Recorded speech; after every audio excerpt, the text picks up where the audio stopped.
Hello dear students, कैसे हैं आप लोग। जेडब्ल्यू मेंस 2026 जनवरी अटेम्प्ट पेपर स्टार्ट हो चुके हैं।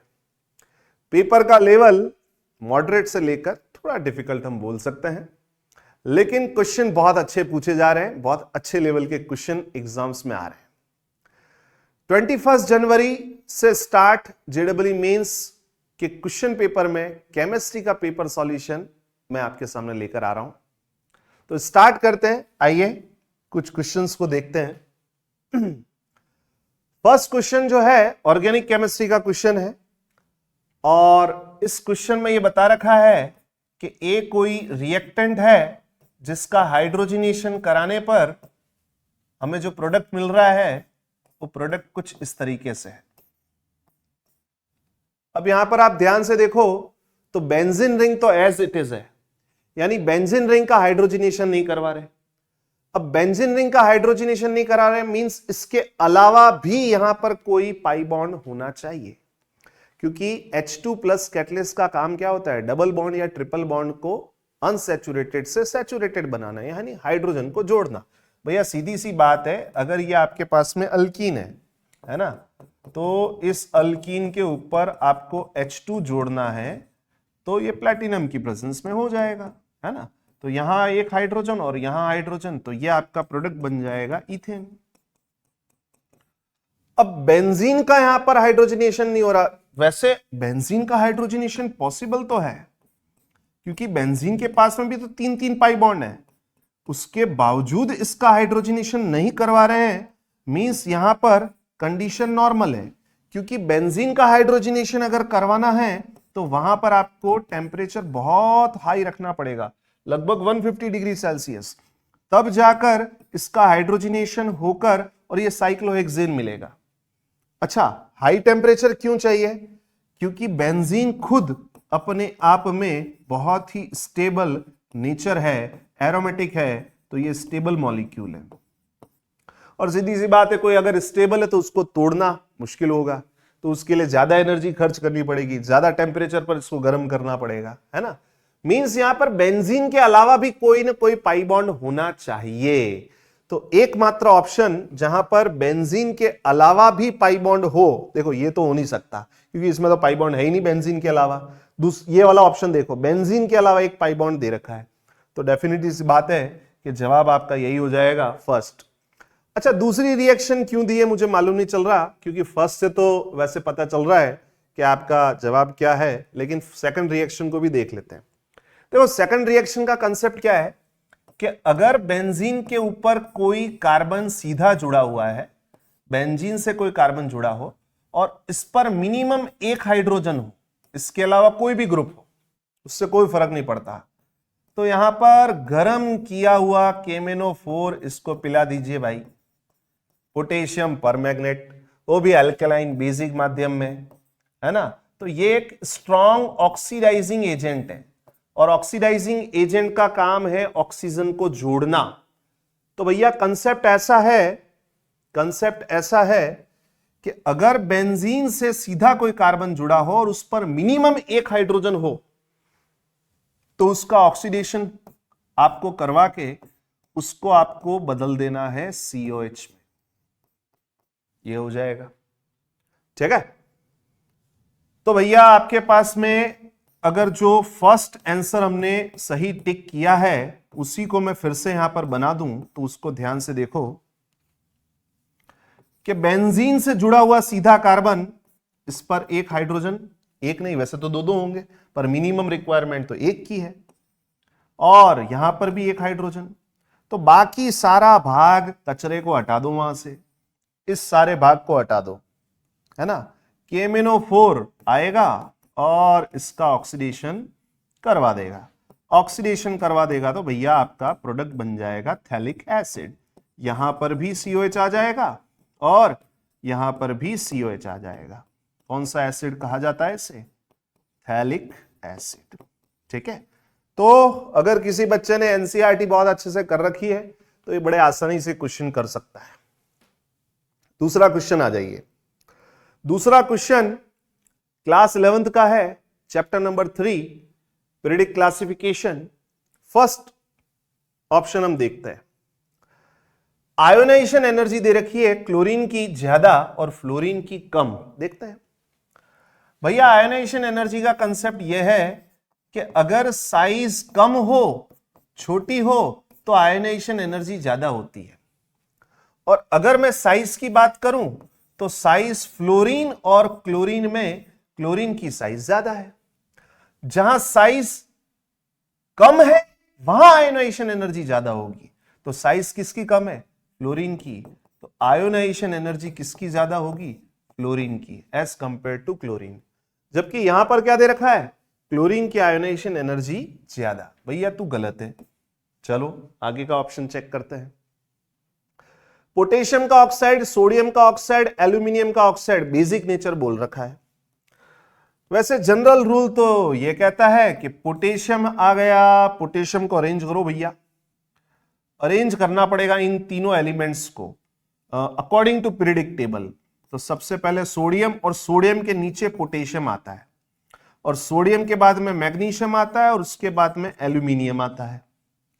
तो वैसे जनरल रूल यह है कि left to right periodic table में जाने पर, लेफ्ट टू राइट जाने पर एसिडिक नेचर बढ़ता है, एसिडिक नेचर बढ़ेगा और बेसिक नेचर घटेगा। यानी बेसिक नेचर अगर बात की जाए तो बेसिक नेचर सोडियम के ऑक्साइड का ज्यादा होगा, फिर मैग्नीशियम के ऑक्साइड का, और फिर एल्यूमिनियम के ऑक्साइड का। ये पीरियड की बात कर रहा हूं। और अगर मैं ग्रुप की बात करूं तो ग्रुप में डाउन द ग्रुप जाने पर बेसिक नेचर बढ़ता है और एसिडिक नेचर घटता है। तो क्योंकि सोडियम और पोटेशियम ग्रुप में है तो सोडियम से ज्यादा बेसिक पोटेशियम होगा। तो ओवरऑल अगर बेसिक नेचर की बात की जाए तो पोटेशियम का ऑक्साइड सबसे ज्यादा बेसिक हो जाएगा, फिर उसके बाद में सोडियम का ऑक्साइड, और उसके बाद में Al2O3 एल्यूमिनियम का ऑक्साइड। और यही ऑर्डर आपका दे रखा है। तो भैया ये जवाब सही है। ओके, खैर चलिए आगे चलते हैं हम नेक्स्ट क्वेश्चन पर। नेक्स्ट क्वेश्चन है, अच्छा बायोमोलिक्यूल से क्वेश्चन आया। अरे भाई, इंजीनियर लोगों को बायोमोलिक्यूल से क्वेश्चन पूछ रहे हैं, है ना? चालाकी देख रहे हो तुम लोग। बायोमोलिक्यूल्स डॉक्टरों का काम है भैया। बायोमोलिक्यूल्स बहुत अच्छा टॉपिक है, और जेडब्ल्यू का आप लास्ट पेपर उठा के देख लोगे ना तो आपको हिस्ट्री मिल जाएगी। बायोमोलिक्यूल्स फेवरेट टॉपिक रहा है जेडब्ल्यू का, क्योंकि हर साल हर पेपर में एक दो क्वेश्चन मिल ही जाएंगे। और ये बड़ा इजी क्वेश्चन है अगर किसी बच्चे ने एनसीईआरटी बहुत अच्छे से कर रखी है तो। स्टेटमेंट फर्स्ट है, arginine and tryptophan are essential amino acid. भैया ट्रिक बता देता हूं आपको, ट्रिक बता देता हूं। ट्रिक खेल करेगी। PVT TIMHALL। भैया याद रखना है, PVT tim hall, PVT tim hall, है ना? Phenylalanine, valine, threonine, tryptophan, isoleucine, methionine, histidine, arginine, leucine, lysine. PVT tim hall, ये जो अमीनो एसिड्स है ना, ये 10 अमीनो एसिड हो गए। टोटल 20 ही दे रखे हैं। 20 में से 10 एसेंशियल अमीनो एसिड है और 10 नॉन एसेंशियल अमीनो एसिड्स हैं। तो ये 10 मैंने जो लिखाए हैं ये आप अच्छे से तैयार कर लो। Phenylalanine, valine, threonine, tryptophan, isoleucine, methionine, histidine, arginine, leucine, lysine. तो भैया आर्जिनिन आ गया और ट्रिप्टोफैन आ गया। तो एसेंशियल अमीनो, अच्छा एसेंशियल किसको बोलते हैं? जो जरूरी हो, है ना? जैसे खाना जरूरी है उसी प्रकार से अमीनो एसिड जरूरी है। क्यों? क्योंकि हमारा बॉडी इसको सिंथेसाइज नहीं करता, हमारी बॉडी में ये अमीनो एसिड नहीं बनते। तो हमको क्या करना पड़ेगा? इनको बाहर से लेना पड़ेगा। यानी खाने में ये अमीनो एसिड होने चाहिए, तभी भैया प्रोटीन बनेगा और तभी भैया ताकत आएगी। ठीक है? तो आर्जिनिन और अमीनो एसिड ट्रिप्टोफैन दोनों एसेंशियल अमीनो एसिड है, बिल्कुल सही है। Glycine does not have chiral carbon. अरे भाई बिल्कुल सिंपल है, ग्लाइसिन तो बेचारा छोटू सा, नन्ना सा, मुन्ना सा, ये सबसे सिंपलेस्ट अमीनो एसिड होता है। और इस कार्बन पर देखो 2 हाइड्रोजन सेम हो गए, 2 हाइड्रोजन आर सेम। और किराल कार्बन किसको बोलते हैं भैया? ऐसा sp3 कार्बन जिससे 4 अलग अलग ग्रुप्स जुड़े हों। तो इस कार्बन से तो 2 हाइड्रोजन सेम हो गए, एक NH2 हो गया, एक COH हो गया, बेचारा एक किराल कार्बन है ही नहीं। तो glycine does not have any chiral carbon, बिल्कुल सही बात है। तो स्टेटमेंट फर्स्ट भी करेक्ट है, स्टेटमेंट सेकंड भी करेक्ट है। तो भैया आपका जवाब कौन सा हो जाएगा? This one. ओके, चलिए नेक्स्ट क्वेश्चन आ जाइए। ऑर्गेनिक केमिस्ट्री का ही क्वेश्चन है अगेन, और कार्बोक्सिलिक एसिड में बहुत अच्छे से आपके टीचर्स वगैरह ने समझा रखा होगा। एनसीईआरटी में 3-4 इसके एग्जाम्पल भी दे रखे हैं। चलिए देखते हैं। 2 रिएक्शन को साथ में मिला दिया है। अमोनिया की रिएक्शन पी के साथ में। अब पी अगर यहां पर ध्यान से देखो तो अमोनिया जो है ना भैया, अमोनिया आपका बेसिक नेचर का है। अमोनिया होता है आपका बेसिक, और ये केमिस्ट्री का रूल है, एसिड को बेस पसंद है। तो ये अमोनिया है ना, तो सामने क्या होना चाहिए? एसिड। और एसिड ऐसा ऑप्शन देखो आप जहां पर एसिड हो, तो ये वाला तो हो ही नहीं सकता, थर्ड हो नहीं सकता, फोर्थ हो नहीं सकता।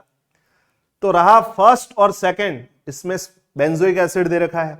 बेंजोइक एसिड का नेचर क्या है? एसिडिक। सामने क्या है? अमोनिया, वो है एसिड, ये है बेस। क्या चाहिए दुनिया को? एसिड बेस की रिएक्शन करा दो, सॉल्ट बना दो। चलो भैया, एसिड बेस की रिएक्शन कराने पर सॉल्ट बनाओ। ये कार्बोक्सिलिक एसिड, बेंजोइक एसिड, ये अमोनिया, ये H+ रिलीज करेगा, ये H+ एक्सेप्ट करेगा, भैया मामला बन जाएगा आपका ये।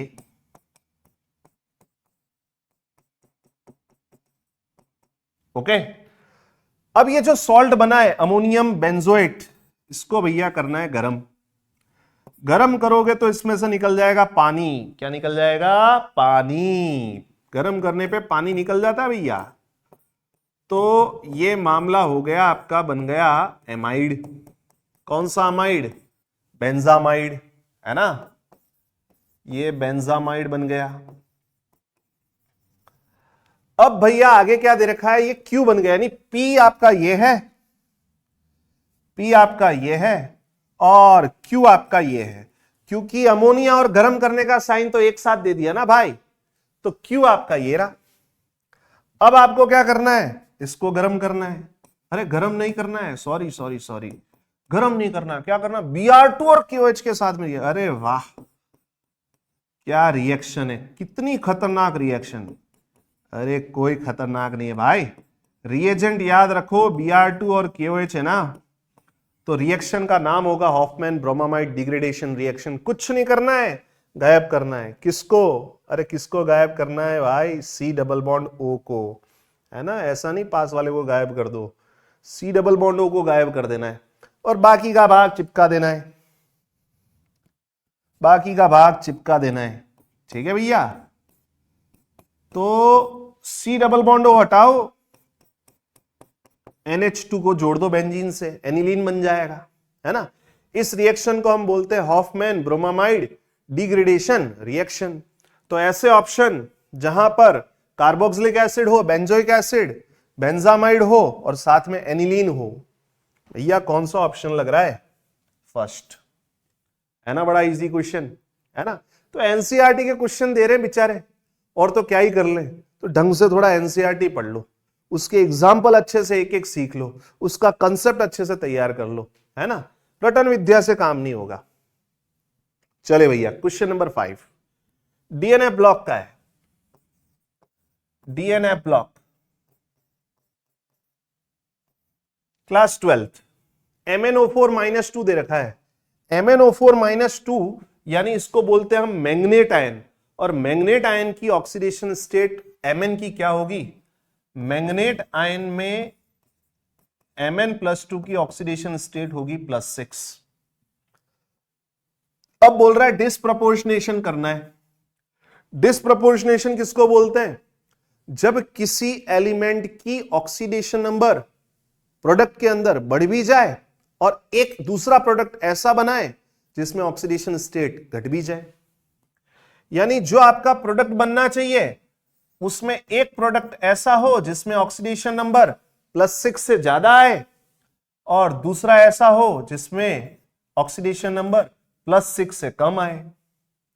तो भैया ऐसा कोई ऑप्शन जहां पर दिख रहा, लेकिन वहां पर फिर आपको एनसीईआरटी में ये तो थोड़ा रटना तो पड़ेगा भैया, और इनऑर्गेनिक केमिस्ट्री है ना, तो थोड़ा याद रखना पड़ेगा, क्योंकि बढ़ा के तो एक ही ऑप्शन बचता है कि MnO4 माइनस है, MnO4 -2 है, इसको मैग्नेट आयन बोलते हैं, तो बढ़ा के तो आपका MnO4 माइनस ही बनेगा। यहां हो गया +6 और यहां हो गया +7, तो इसमें तो कोई दिक्कत नहीं है। लेकिन घटाने के बाद में कौन सा, तो एनसीईआरटी में दे रखा है MnO2 +4 ऑक्सीडेशन स्टेट, यानी MnO2 जहां मैंगनीज कौन सी ऑक्सीडेशन स्टेट में, +4, तो +6 से बढ़कर +7 परमैग्नेट आयन और +6 से घटकर MnO2, तो इसको बोलते हैं डिस्प्रपोर्शनेशन, ऑक्सीडेशन स्टेट का बढ़ना और ऑक्सीडेशन स्टेट का घटना। ठीक है भैया, चलिए।